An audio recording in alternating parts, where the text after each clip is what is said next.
Bismillahirrahmanirrahim. Assalamualaikum warahmatullahi wabarakatuh. Alhamdulillah wa syukurillah ala ni'amillah. Anak-anakku sekalian, pada kesempatan kali ini kita memasuki pelajaran akidah akhlak, yang mana akidah akhlak ini kita sudah sampai di halaman pelajaran kelima, yaitu mari berakhlak terpuji. Yang mana berakhlak terpuji yang sudah kita ketahui bahwasannya kita hendaknya mengedepankan akhlak. Kenapa? Karena Rasulullah Shallallahu Alaihi Wasallam, Nabi Muhammad Shallallahu Alaihi Wasallam, beliau diutus di muka bumi ini untuk menyempurnakan akhlak. Seperti apa yang disabdakan oleh Nabi, innama bu'istu liutamima makarimul akhlak. Sungguhnya aku diutus di muka bumi ini untuk menyempurnakan akhlak. Yang pertama di sini dijelaskan adalah teguh pendirian. Akhlak terpuji tentang teguh pendirian. Sebagai orang yang beriman, kita perlu memiliki keyakinan yang kuat agar tidak tergoda oleh orang lain untuk pindah keyakinan. Karena itu, sejak dini kita harus membiasakan diri untuk memiliki sikap teguh pendirian. Jadi kita harus mempunyai prinsip teguh pendirian dalam segi hal apapun. Teguh pendirian artinya tetap berpegang teguh terhadap apa yang telah menjadi pendapatnya. Prinsip hidup orang yang mempunyai sikap teguh pendirian pada umumnya sangat kuat. Jadi maksud dari hal tersebut, dari teguh pendirian, jadi kita harus bersikap mempunyai prinsip. Maksudnya apa? Kalau A ya A, udah. Kalau B ya B. Jadi nggak bisa diubahkan. Jadi kalau kita beragama Islam, misalkan masalah agama, kita nggak tergoda dengan orang lain. Teman kita misalnya non Muslim, kita tidak tergoda dengan hal lain, dan apalagi misal disogok apapun kita tidak tergoda dengan hal itu. Nah, itu mempunyai prinsip teguh pendirian. Walaupun misal dia bilang yang hak, yang batil ya batil, itu teguh pendirian. Jadi yang hak, batil ya yang batil. Jadi yang benar, yang salah, itu teguh pendirian dalam memutuskan sesuatu. Nah, dalam agama Islam, teguh pendirian disebut istiqomah. Istiqomah adalah teguh pendirian dalam tauhid dan tetap beramal yang soleh dengan Allah Subhanahu wa taala. A'udzubillahi minasyaitonirrajim. Bismillahirrahmanirrahim. Innal ladzina qalu rabbunallahu tsumma istaqamu fala khaufun 'alaihim wala hum yahzanun. Yang artinya, sungguhnya orang-orang yang mengatakan Tuhan kami ialah Allah, kemudian mereka tetap istiqomah, maka tidak ada kekhawatiran terhadap mereka, dan mereka tiada pula berduka cita. Wala khaufun 'alaihim wala hum yahzanun. Maka enggak ada rasa takut kalau dia udah istiqomah, dia menjalankan, membuat teguh pendirian, yang hak, yang batil, yang mana yang benar, yang salah, yang salah. Dia udah teguh dalam pendirian dia, nggak ada terkecoh apapun, walaupun bila disogok. Karena banyak sekali pada zaman sekarang ini banyak sogok menyogok. Makanya kalau kita teguh dalam pendirian dalam segi hal apapun, jika ada penyogokan nggak bakal terpengaruh, nggak bakal terpengaruh. Misal, kamu pindah agama aja nih, gua kasih duit 1 miliar, 1 triliun, tapi lu pindah agama. Tapi dalam pendirian yang benar, pendirian yang teguh dalam pendiriannya, maka dia tolak cuma-cuma. Karena kenapa? Dia yakin sungguhnya rezeki apa yang datang itu diyakini oleh dia bahwasanya itu dari Allah Subhanahu wa taala. Itu tuh pendirian namanya. Enggak tergoda dengan hal apapun, Dalam sejarah pada masa awal penyebaran agama Islam dikenal adanya sahabat yang mempunyai sikap teguh pendirian. Tahukah kamu siapa sahabat itu? Betul, sahabat itu bernama Bilal bin Rabah. Lihat, Bilal bin Rabah. Beliau itu adalah budaknya Muawiyah, Umayyah, budaknya Umayyah, budaknya Umayyah. Beliau tetap mempertahankan imannya, keyakinannya terhadap Allah Subhanahu wa taala sampai beliau disiksa, sampai beliau dirazam, sampai beliau diikat, ditindikan sama batu yang matahari panas pada saat itu. Tapi apa? Beliau cuma apa? Beliau disuruh sama tuannya, bahwasanya pada waktu itu beliau masih sahabat Bilal bin Rabah, beliau masih budak, beliau masih budak. Nah, budak itu bukan pembantu, beda, budak itu bukan pembantu, tapi budak itu adalah istilahnya budak itu mau diapain aja halal gitu, mau diapain aja halal, udah dibeli, haknya itu udah dibeli. Nah, haknya itu udah dibeli, itu budak, beda sama pembantu. Kalau pembantu cuman suruh kerja aja, tapi haknya nggak dibeli. Nah, tapi di situ dalam pendirian Bilal bin Rabah, Sayyidina Bilal bin Rabah, beliau saking berpendiriannya terhadap imannya kepada Allah Subhanahu wa taala, disiksa apapun beliau tidak ragu dan tidak berpaling dalam beriman kepada Allah Subhanahu wa taala. Beliau tetap mengatakan ahad, yang Maha Esa, Nah, ketika itu datanglah Sayyidina Abu Bakar As-Siddiq radhiyallahu an. Beliau yang menyelamatkan Bilal bin Rabah, Sayyidina Bilal bin Rabah. Beliau tebus Sayyidina Bilal, beliau beli Sayyidina Bilal bin Rabah, sehingga ketika dibeli oleh Sayyidina Abu Bakar As-Siddiq radhiyallahu an, akhirnya apa? Akhirnya Sayyidina Abu Bakar memperdekakan Sayyidina Bilal bin Rabah.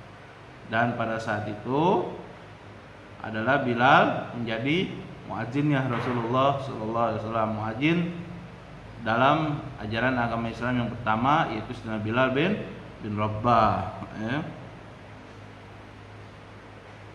Nah, keyakinannya terhadap keesaan Allah walaupun mendapat siksaan yang sangat kejam dari majikannya, yaitu Umayyah, Umayyah, majikannya Sayyidina Bilal bin Rabah adalah Umayyah pada masa beliau menjadi budak.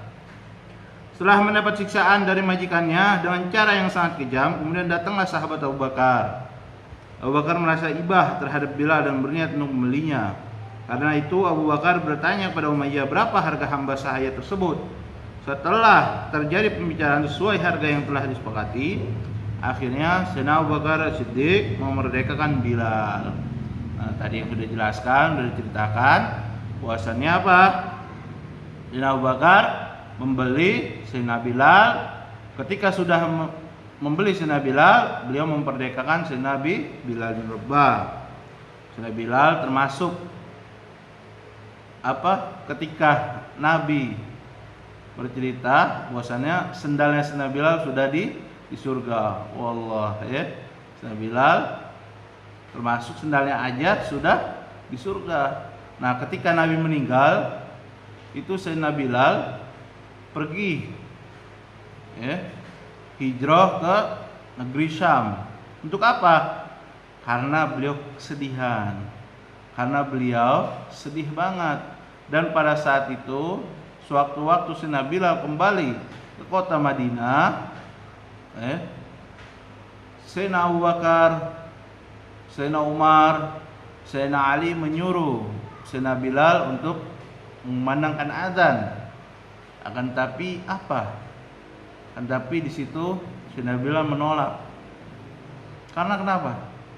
Karena Sayyidina Bilal tidak kuat menyebut nama Muhammad Rasulullah, tidak kuat menyebut nama Nabi, nangis langsung bisa pingsan itu.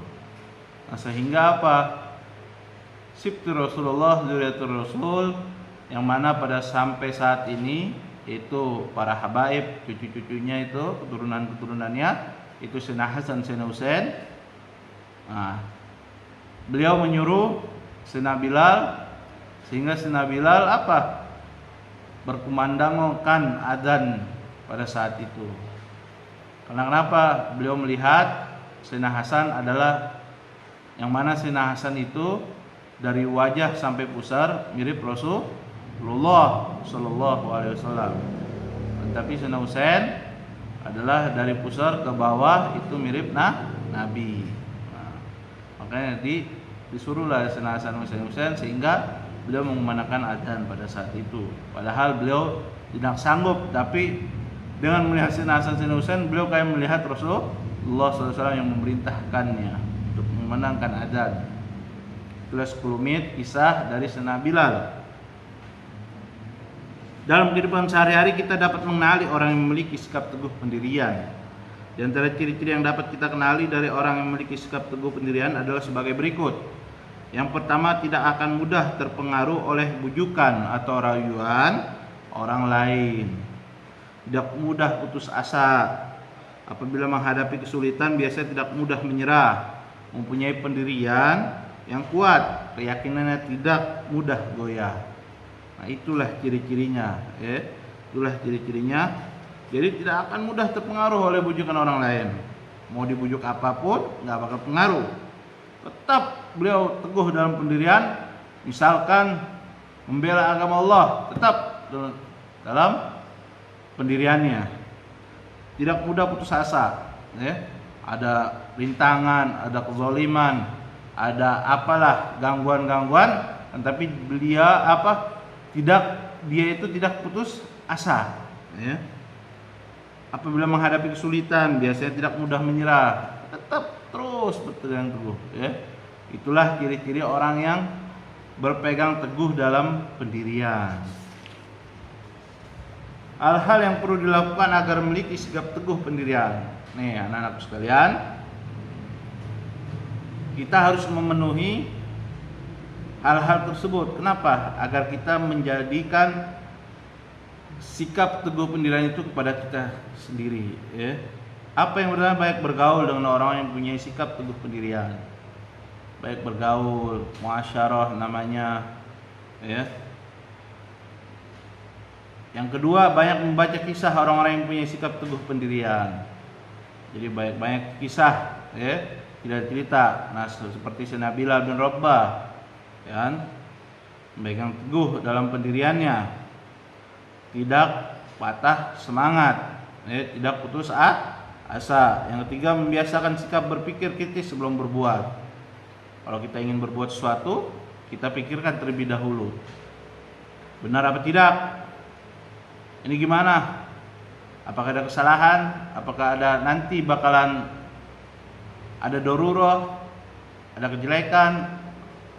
Nah, itu kita harus bersikap kritis, sebelum bertindak, berbuat, dan tergesa-gesa dalam mengambil suatu keputusan. Tidak tergesa-gesa dalam mengambil suatu keputusan. Jadi, jangan langsung tiba-tiba mengambil keputusan. Nah, itu orang yang teguh dalam pendirian itu tidak mengambil tergesa dalam mengambil suatu keputusan. Semua hal ini kalau kita ingin tahu, ini semua ada di apa? Ada di siapa? Ada di imam besar umat Islam Habib Muhammad Rizik bin Syihab. ya. Ini semua ada di beliau, ya, dalam teguh dalam pendirian, ya. Keuntungan memiliki sikap teguh pendirian adalah sebagai berikut: tidak mudah dipengaruhi orang lain, tidak mudah dibujuk untuk berbuat jahat, mudah memiliki ajakan yang baik, tegas menolak ajakan yang jahat, percaya pada diri sendiri. Nah, lihat orang yang bersikap teguh pendirian, kita lihat pada zaman sekarang, yaitu kepada Habib Rizik bin Husain bin Syihab, lihat teguh dalam pendiriannya, ya.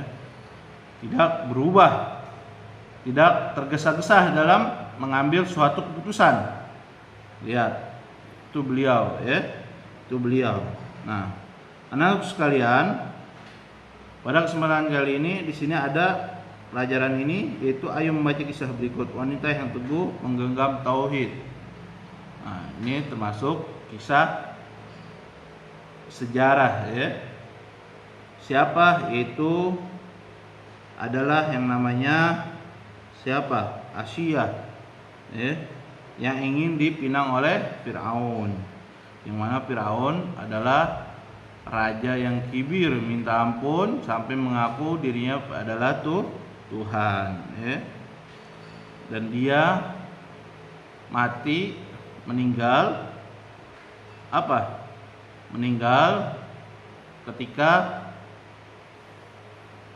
dibelah lautan oleh Nabi Allah Musa, ya. Ditenggelamkanlah di lautan Firaun tersebut. Nah, pada zaman itu bahwasanya Firaun adalah raja yang kejam, ya. Nah, pada saat itu peramalnya bahwasanya ada yang bikin dia celaka, yaitu seorang anak yang akan lahir, yaitu menjadi seorang anak laki-laki yang menjadi nabi, ya. Ternyata dicari-cari ya sama ibunya, ya, dibuang ke lautan. Ternyata diurus oleh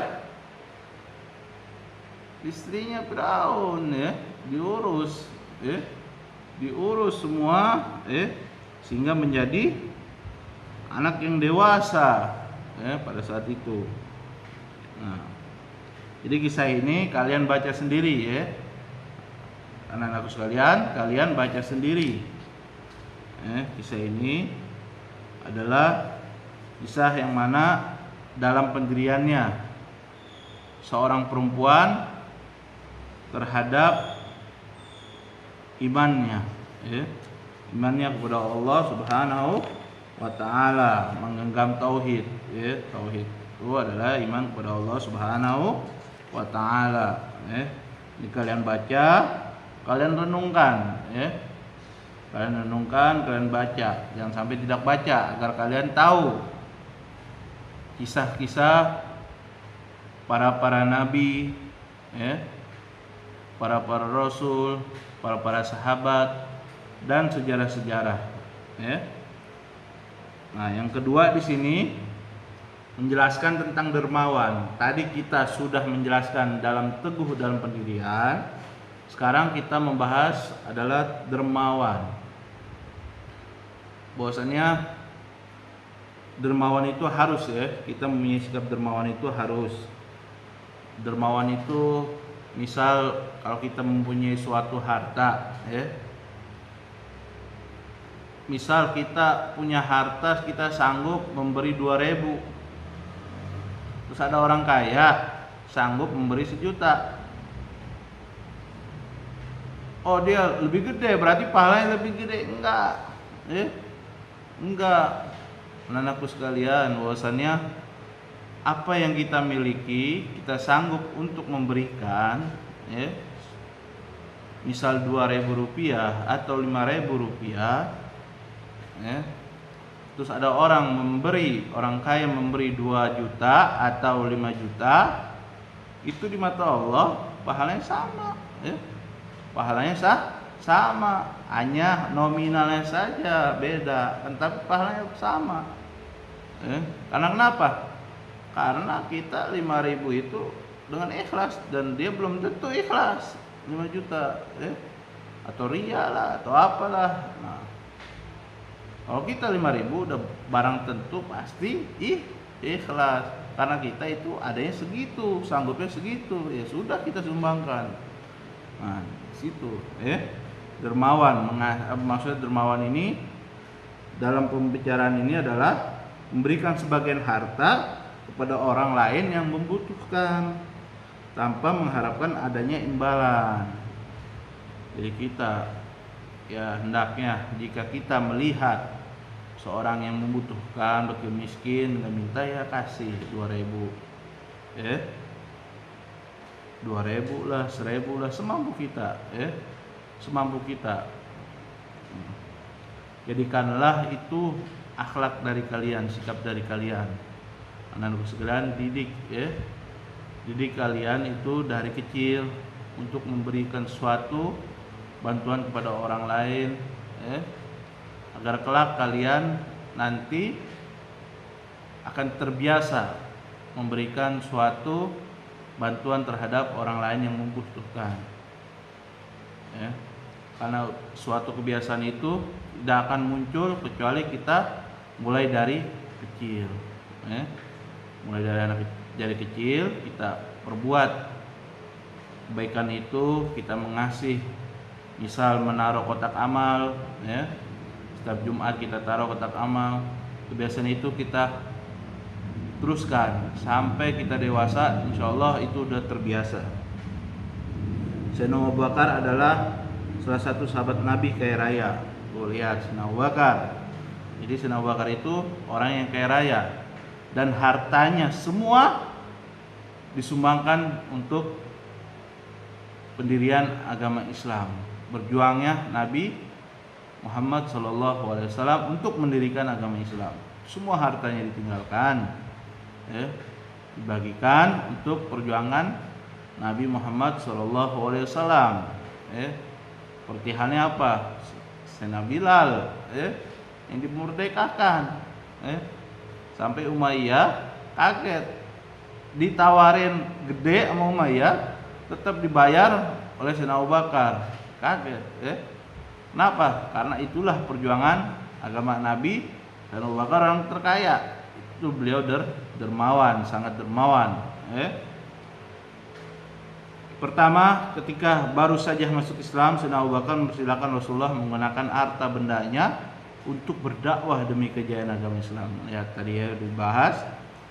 Dalam perang kedua, dalam perang Tabuk, Rasulullah meminta kepada kaum muslimin agar mengorbankan harta mereka di jalan Allah. Sayyidina Abu Bakar memberikan seluruh harta bendanya untuk kepentingan perang tersebut. Lihat, saking dermawannya Sayyidina Abu Bakar, di perang Tabuk, jadi semua harta orang muslimin agar dikorbankan untuk mereka di jalan Allah Subhanahu wa taala. Yang ketiga, Sayyidina Abu Bakar adalah sahabat yang membeli Bilal untuk dimerdekakan. Pada berebut nih, pada berebut langsung Sayyidina Umar, Sayyidina Utsman, apa yang kau bawa, apa yang kau bawa, gitu. Ditanya oleh Nabi semua, ceritanya ditanya oleh Nabi semua, bosannya, oh aku bawa semuanya, apa yang ada di rumahku, oh aku bawa setengah, semuanya, jadi semua itu para sahabat menyumbangkan semua hartanya untuk dikorbankan untuk di jalan Allah Subhanahu wa taala, berdakwahnya Nabi Muhammad SAW. Sifat dermawan sangat dianjurkan dalam agama Islam karena sifat ini sangat diperlukan, sangat diperlukan banget. Apa? Untuk kemajuan dan demi syiar agama Islam. Termasuk apa? Ya seperti halnya Rasulullah. Lihat, bayangkan kedermawannya Rasulullah,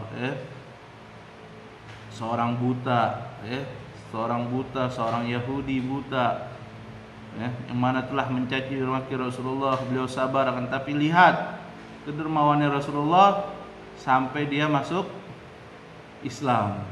Seorang buta tersebut masuk ajaran agama Islam. Beliau kasih duit, beliau kasih harta, beliau kasih semuanya, beliau baikin. Tapi seorang buta itu tidak tahu bahwasanya yang mengasihi itu adalah Rasulullah SAW. Beliau tidak menyebut namanya. Lihat, ketika itu seorang buta itu tersebut sudah mengetahui, menyesal dan masuk agama Islam pada saat itu. Itulah kedermawannya Rasulullah, ya. Adapun ciri-ciri orang yang memiliki sifat dermawan, rela berkorban untuk menolong sama manusia, ya. Rela berkorban. Jika kita punya tetangga, punya kesulitan, saudara, sanak famili, kita bantu kalau kita bisa bantu dengan harta ataupun tenaga ataupun doa, sama aja, ya. Kita harus saling menolong, menyayangi sama manusia tanpa mengenal perbedaan. Menyayangi itu sama sikap yang dermawan, saling menyayangi. Walaupun misal kiri kanan kita non muslim, tapi emang dia wajib dijaga. Ada yang namanya Yahudi itu terbagi menjadi dua, ada harbi, ada jimmi. Kalau jimmi untuk dijaga, kalau harbi untuk diperangi, ya. Nah, kalau yang kayak non muslim jimmi, ya, Yahudi jimmi, ya, maka itu wajib kita sayangi, ya, kita jaga, saling menolong, tanpa mengenalkan perbedaan antara suku mana, ya. Tidak sombong ketika memiliki harta berlimpah. Nah, lihat, ya, kalau kita mempunyai harta berlimpah tidak sombong. Karena kesombongan itu adalah milik Allah Subhanahu wa Ta'ala. Selalu menggunakan hartanya untuk kebaikan, lebih mengutamakan kepentingan umum, ya. Lebih mengutamakan kepentingan umum, itu orang yang dermawan, ya. Misal kita punya harta 1 juta, orang ada yang membutuhkan, warga ada yang membutuhkan, masyarakat daerah ada yang membutuhkan. Untuk apa? Berbuat apa? Perbaikan jalan, misal perbaikan jembatan, kita kasih, lebih mementingkan umum daripada kita sendiri. Untungan dari sifat dermawan adalah sebagai berikut. Mana firman Allah Subhanahu wa Ta'ala sudah mengatakan, A'udzubillahi minasyaitonirrajim, Bismillahirrahmanirrahim. Masalul ladzina yunfikuna amwalahum fi sabilillahi kamathali habbatin ambatat sab'a sanabila fi kulli sunbulatin mi'atu ahbah. Wallahu yudha'ifu liman yasha' wallahu wasi'un alim. Yang mana yang artinya ialah apa? Perumpamaan nafkah yang dikeluarkan oleh orang-orang yang menafkahkan harta di jalan Allah adalah bulir 100 biji habbah, ya. Habbah itu 100 biji, ya. Bulir 100 biji. Allah melipat gandakan pahala bagi siapa yang Dia kehendaki, dan Allah Maha luas karunia-Nya, Maha mengetahui. Nah, jadi orang yang dermawan, rezeki tidak akan berkurang. Kalian menyumbangkan 100.000, akan balik yang namanya 100 juta bisa dibuat gandakan oleh Allah Subhanahu wa Ta'ala. Kenapa? Karena ini sudah disabdakan oleh Nabi, anfik ma fil jaib ya'tika ma fil ghaib, bal yazdad. Keluarkan apa yang di kantongmu, maka akan kelak akan datang suatu rezeki yang tidak terduga-duga. Bal yazdad. Malah bertambah kata Nabi sampai 3 kali. Nggak ada suatu yang tidak mungkin, itu orang dermawan. Yang kedua adalah dicintai Allah dan Rasulnya, orang yang dermawan adalah cintai Allah dan Rasul, membantu meringankan kesulitan orang lain, dicintai dan disenangi masyarakat, menghilangkan kesenjangan sosial. Itu semua adalah jika kita dermawan. Seorang dermawan Itulah balasan-balasannya. Lihat, ya. Kalau orang yang dermawan pasti dicintai oleh masyarakatnya. Kalau orang yang menghilangkan kesenjangan sosial, pasti dia kalau dia dermawan pasti menghilangkan kesenjangan sosial, ya. Itu ya gunanya orang yang dermawan. Adab dalam berdermawan atau bersedekah, ya. Adab dalam berdermawan atau bersedekah. Lihat adab-adabnya apa? Yang pertama, merahasiakan agar terhindar dari sifat riya, ya. Merahasiakan, jangan sampai kita itu membuat rezeki atau memberikan orang, rezeki kita diberikan orang, jika kita diberikan orang tapi diumumkan atau di muka umum, agar apa? Agar kita agar kita itu terhindar dari sifat riya.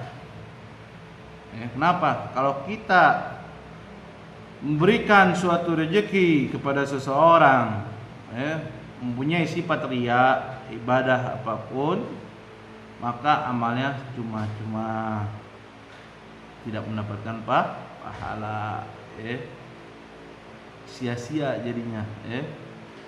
Sifat riya itu kecuali salawat pada Nabi Muhammad SAW pasti diterima, ibadah yang pasti diterima walaupun sifat riya itu salawat kepada Nabi Muhammad SAW. Kita bersalawat depan orang, riya 1000 kali, tapi sifat riya nih agar dipuji oleh orang, itu tetap diterima oleh Allah Subhanahu wa Ta'ala. Itulah karomahnya salawat pada Nabi Muhammad SAW.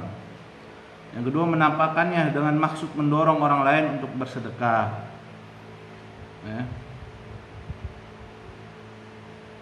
Bersedekah itu menampakkannya dengan maksud mendorong orang lain untuk bersedekah. Yang ketiga, tidak menyebut-nyebut pemberian dan menyakiti orang yang telah menerimanya.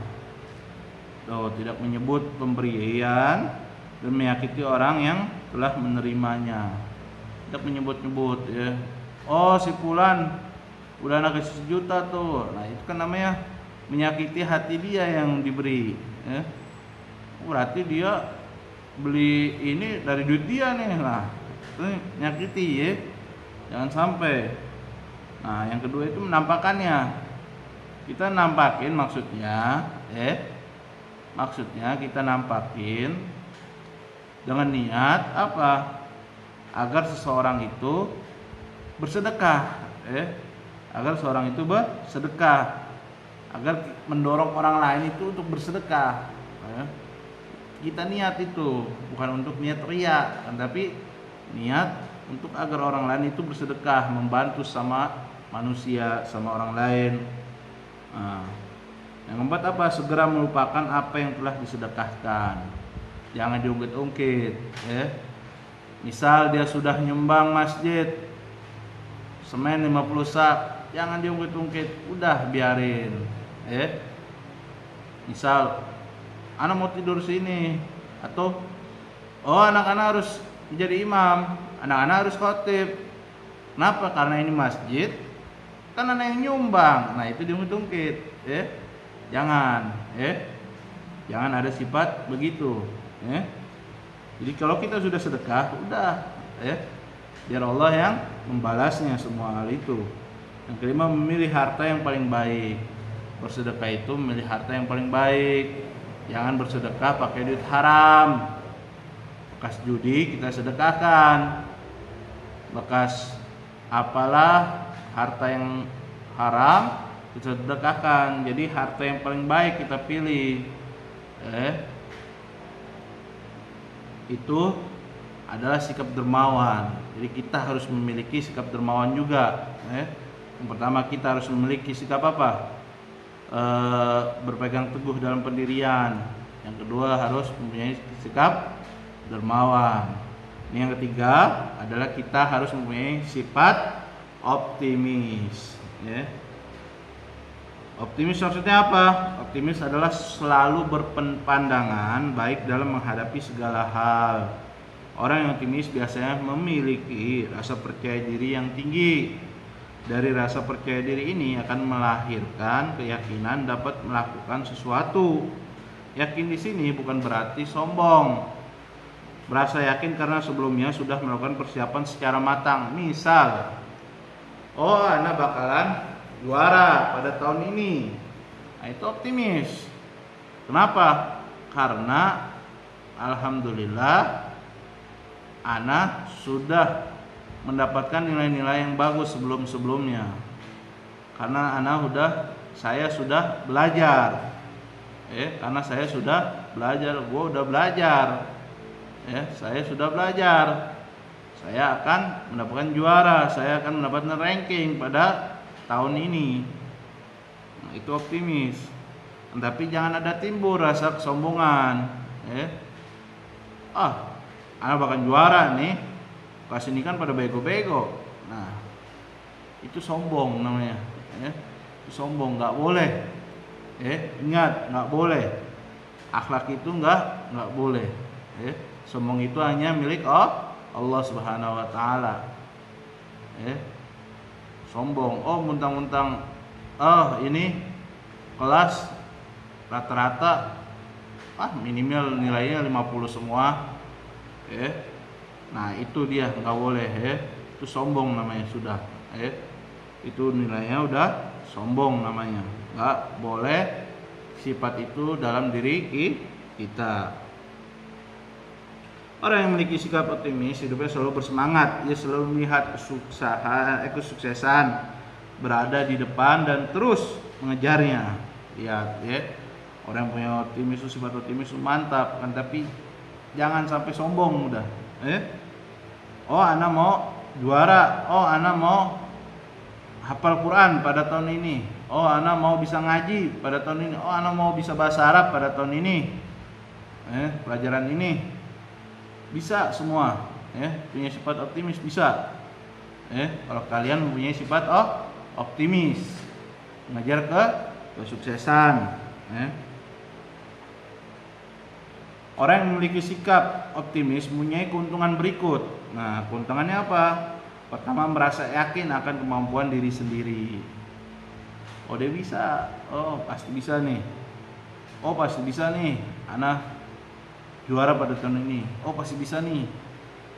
Ana menghafal Al-Quran. Pasti bisa nih. Ana bisa berbahasa Arab. Yang kedua, potensi mudah berkembang atau cepat maju. Nah, punya sifat optimis, dia bakalan berkembang hidupnya, atau cepat maju. Yang ketiga, tidak bergantungan pada bantuan orang lain. Yang keempat, selalu siap dalam menghadapi segala hal, cobaan apapun. Misal dia, lama amat ya apalah nih, bebel banget, tetap punya sifat optimis, pasti terus pasti bisa nih. Anak suruh ngapalin bahasa Arab, mufradat, kosakata, gimana nih? Saya hafalin, tapi bebel amat otak. Terus dia punya sifat optimis, terus semakin dia bisa. Seperti halnya cerita dalam sejarah, yaitu Imam Ibnu Hajar, yang mana Imam Ibnu Hajar, imam Ibnu Hajar. Kenapa kok namanya Ibnu Hajar? Anak batu. Dalam artinya kan bahasa Arabnya anak batu. Ternyata